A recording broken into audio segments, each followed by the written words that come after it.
Welcome to another edition of the Backyard Professor podcast series.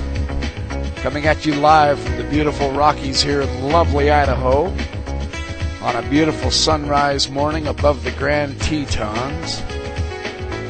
I'm Kerry Schertz, the Backyard Professor. I have an enormous amount of material to cover with you in this podcast. I want to do it as a continuation of Alan Segal's ideas on the Apostle Paul and his ascension and the importance of this for Merkava mysticism. I've just been watching the sunrise over the Grand Tetons. It's such a beautiful place up here to see such astonishing beauty in the creation. I can't help but think as I watch the sun rise over these fabulous mountains of the ascension of our possibility of being able to rise up into the heavens as the sun does. At least from our earth perspective, this is what it looks like. Fabulous, fabulous morning.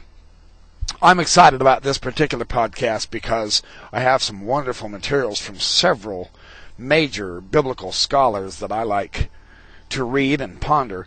Margaret Barker, her book, The Older Testament, it was reprinted by Sheffield Press in 2005, which is extremely nice. I really like that idea of reprinting her materials, keeping them accessible to the John Q. public. That's us. She's discussing the Manichaeans and how they used the Enochic material. The Book of Giants in the Book of Enoch is related to the Book of Giants found at Qumran. They also quoted from an Apocalypse of Enoch, which is no longer extant. And there is an extreme dualism such as characterized their tradition, which was compatible with the Enochic material.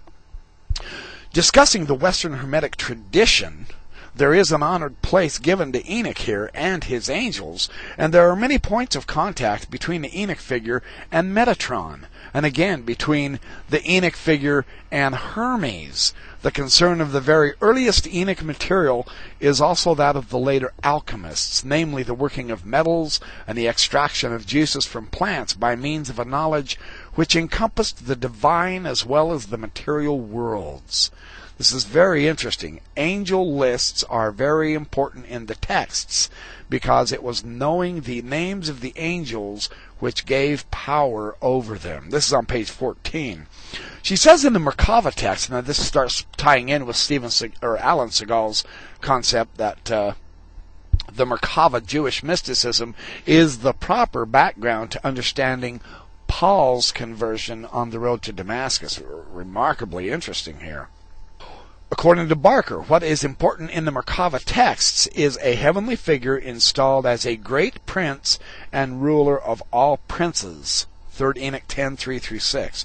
And this prince, this angelic heavenly figure, is authorized to act with the authority of God himself.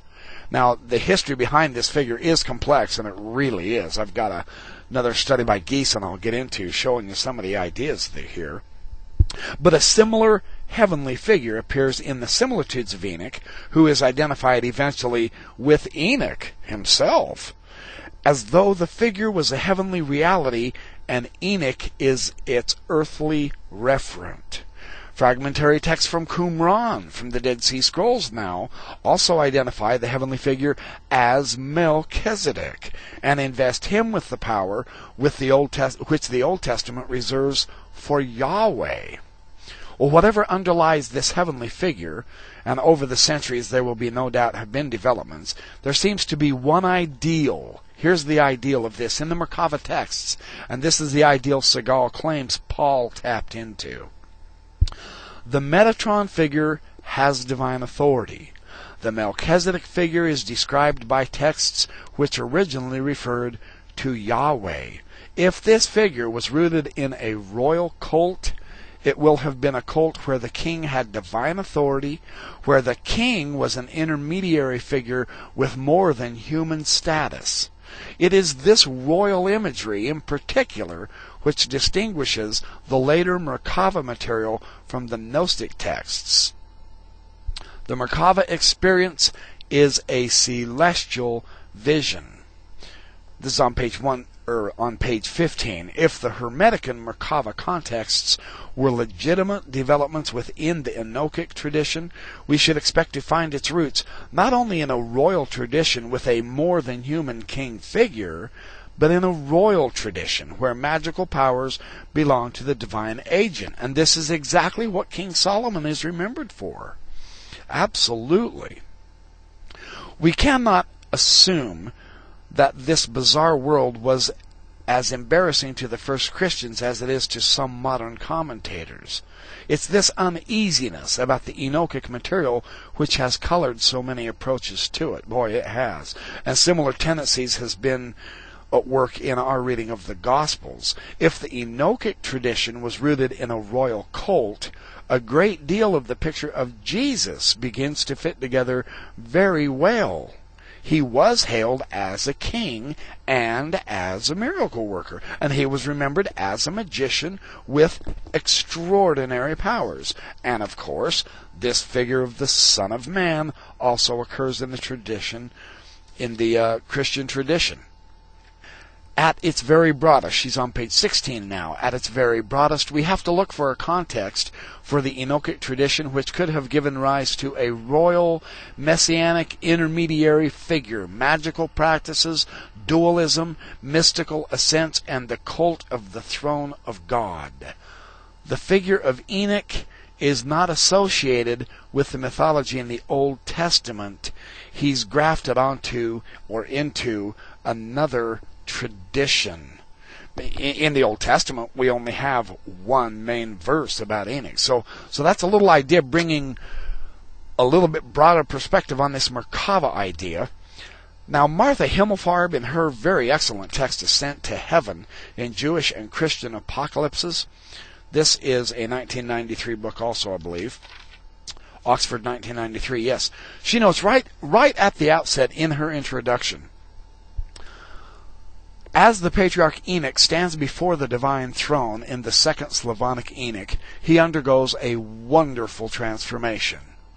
And the Lord said to Michael, "Take Enoch, and take off his earthly garments, and anoint him with good oil, and clothe him in glorious garments. And Michael took off from me my garments, and anointed me with good oil, and the appearance of the oil was more resplendent than a great light, and its richness like sweet dew, and its fragrance like myrrh, shining like a ray of the sun. And I looked at myself, and I was like one of those glorious ones, and there was no apparent difference." The claim made in such striking terms in this passage is that a human being can become the equal of the angels, stands at the center of a group of 8 early Jewish and Christian apocalypses in which ascent to heaven is the mode of revelation. That's on page 3. She notes on page 4, these apocalypses are all shaped in important ways by the belief that human beings can become the equals of the angels. In some texts, the visionary's experience serves to reassure readers of their place in God's plan by demonstrating the exalted potential of humanity.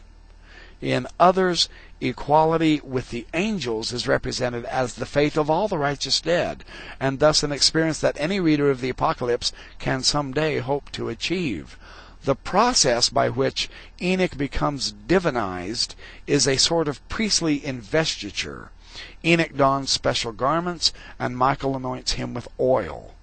See, this depiction of the transformation of the visionary in the Apocalypses depends on an understanding of heaven as a temple with angels as heavenly priests, and that the emergence of the idea of heavenly ascent in the Apocalypses is closely related to the development of this picture of heaven. The boundary between humanity and the divine is permeable. This belief was widespread in the Mediterranean world in the centuries around the turn of the era.